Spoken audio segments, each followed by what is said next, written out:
حضرت سیدنا فاروق اعظم رضی اللہ تعالیٰ عنہ کی زندگی کے آخری ایام میں جب آپ پر حملہ کیا گیا تو ہر وقت جسم سے خون جاری رہتا، لیکن جب نماز کا وقت ہوتا اور انہیں بیدار کیا جاتا، اس شدید بیماری اور کمزوری کی حالت میں محترم احبہ غور کیجئے حضرت فاروق اعظم رضی اللہ تعالیٰ عنہ اس تکلیف میں کیا ارشاد فرماتے ہاں سنو جو نماز کو ضائع کرتا ہے اس کا اسلام میں کوئی حصہ نہیں ہے، اور اسی حالت میں پھر نماز ادا کرتے۔ آج ہمارے ہاں کوئی بیمار ہو جائے اور کوئی اللہ کا نیک بندہ اس بیمار شخص کو نماز کی تلقین کرے تو رشتہ دار اس کے دشمن ہو جاتے ہیں۔ بھائی اسے اس کی بیماری کا خیال نہیں، اسے اس کی تکلیف کا خیال نہیں، یہ اس حالت میں بھی اس کو نماز کی دعوت دے رہا ہے، اسے شرم نہیں آتی؟ اور بے شرم و شرم تم کرو۔ آج اگر کوئی اسے نماز کی تلقین کر رہا ہے، نماز کی دعوت دے رہا ہے، تو اگر وہ اس دنیا سے اس حالت میں چلا گیا تو شاید اس نماز کی برکت سے اس کی آخرت سنور جائے، شاید دل سے توبہ کرے اور اللہ جل وعلا ماضی کے اس کے تمام گناہوں کو معاف کر دے۔ یہ تو اس کی آخرت کی دائمی زندگی سنوارنے کے لیے اسے دین کی دعوت دے رہا ہے، تم اسے کہہ رہے ہو تم شرم کرو۔ یعنی جو دین کی دعوت دے رہا ہے، نماز کی دعوت دے رہا ہے، اس کی آخرت کو بچانے کے لیے بیچارے نے ڈرتے ہوئے کہہ دیا ہے تو تم اس کی قدر کرو، تم اس کا احترام کرو۔ بھائی وہ تمہارے بابے کی آخرت کو سنوارنے کے لیے اس کو دعوت دے رہا ہے۔ بھائی کسی بیمار کو نماز کے لیے بیدار کرنا دور حاضر میں تو بہت بڑی بات ہے۔ بیمار تو بیمار، آج ایک ماں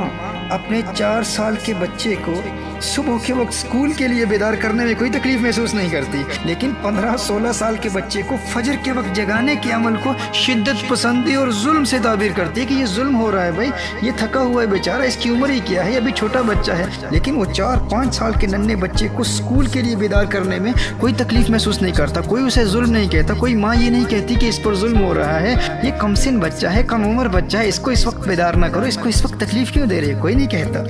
4-5 سال کے ننھے بچے کا دنیاوی مستقبل سنوارنے کے لیے اسے ہر تکلیف برداشت کرنے کی تربیت دی جاتی ہے، بلکہ باپ ماں سے ناراض ہو جاتا ہے کہ تو نے اسے اسکول کے لیے کیوں نہیں جگایا، لیکن 15 سال کے بچے کے دونوں جہانوں کے مستقبل کو برباد کرتے ہوئے کسی کو شرم نہیں آتی۔ اپنی ہی اولاد کو جہنم کی آگ میں جلنے سے بچانے کی نہ باپ کو پرواہ ہوتی ہے نہ ماں کو پرواہ ہوتی ہے، لیکن میرے دوستو پتہ اس وقت چلے گا جب قیامت کے روز یہی اولاد اپنے والدین کو گریبان سے پکڑ کر جہنم کی آگ میں دھکیل رہی ہوگی کہ ہماری آج کی بربادی کا سبب تم ہو، تم نے ہمیں اس مختصر زندگی کی کلیئر پلاننگ تو سکھا دی، لیکن تم نے ہمیں کبھی یہ نہیں بتایا تھا کہ فجر قضا ہو گئی تو لاکھوں برس جہنم کی آگ میں جلنا ہوگا۔ اس وقت بیٹا کہے گا کہ میں 5 سال کا تھا اور نرم بستر سے بیدار ہو جاتا تھا، کیونکہ تم نے مجھے پٹی ہی یہی پڑھائی تھی کہ اگر اسکول نہ گیا تو تمہارا کریئر برباد ہو جائے گا، لوگوں کو کیا منہ دکھاؤ گے، تیری ناکامی پر لوگ ہنسیں گے، بڑے ہو کر ذلت و رسوائی کا سامنا کرنا پڑے گا، زمانے کے طعنوں اور غربت اور بھوک اور پیاس کو کیسے برداشت کرو گے۔ ہے میری ماں، ہے میرے ابو جی، تم نے پیٹ کی عارضی آگ سے تو ڈرایا تھا، لیکن افسوس کہ اس دن کی آگ کے بارے میں تم نے ہمیں کبھی کچھ بتایا ہی نہیں۔ آج تمہاری وجہ سے میں جہنم میں جا رہا ہوں، جانے کتنے برس جہنم کی آگ میں جلوں گا، اور سب سے بڑی محرومی تو یہ ہے کہ میں خود کو نیک سمجھتا تھا، لیکن آج میرے ماتھے پر لکھا ہوا ہے کہ میں اللہ کے حق کو ضائع کرنے والا ہوں، میں اللہ کے غضب اور ناراضگی کے ساتھ مخصوص ہوں، اور آج تیرا بیٹا اللہ جل وعلا کی رحمت سے مایوس ہے۔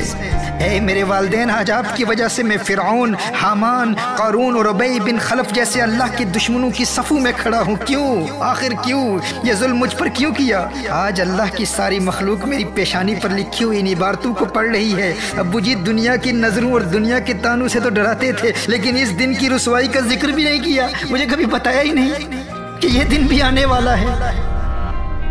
کاش کہ تم نے مجھے جگایا ہوتا، کاش کہ تم نے مجھے نماز کی اہمیت بتائی ہوتی۔ تمہیں فجر کے وقت میرے آرام کا بہت خیال تھا، اور پورا دن جب اسکول میں گزار کر میں گھر واپس آتا تو ہوم ورک کے بارے میں بات کرتے، ہوم ورک کیا ہے یا نہیں، ٹیوشن پر بھیجنے کا اہتمام بھی کیا جاتا، اور جب میں ٹیوشن سے واپس آتا تو فوراً کہا جاتا اب آرام سے سو جاؤ کیونکہ ارلی مارننگ جاگنا ہے۔ عشاء کی نماز کے بارے میں مجھے کبھی تم نے بتایا ہی نہیں کہ عشاء بھی پڑھنی ہے۔ فجر کے وقت جگانے کا اہتمام کبھی تم نے کیا ہی نہیں، کیونکہ تمہیں میرے آرام کا بہت خیال تھا نا۔ ارے جب 5 سال کا تھا تو دنیا کی ناکامی کے ڈر سے اسکول کے لیے بیدار ہو جاتا تھا، تو 14 سال کی عمر میں آخرت کے عذاب سے بچنے کے لیے میں کیوں نہ بیدار ہوتا۔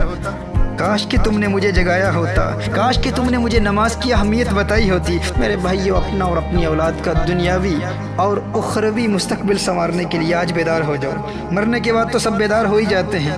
اس وقت تو سب کو سمجھ آ جاتی ہے، لیکن سمجھدار وہی ہے جو دنیا میں سمجھ جائے، کیونکہ وہاں تو سب سمجھ جائیں گے اور وہاں سمجھنے کا کوئی فائدہ نہیں۔ حقیقی سمجھدار وہی ہے جو اس دنیا میں سمجھ جائے۔ Everyone will understand in the hereafter, but that understanding will be useless. It will not benefit anyone. A wise man is the one who understands in this dunya. A wise man is the one who wakes up from the sleep of unconsciousness, from the sleep of negligence in this dunya, in this worldly life.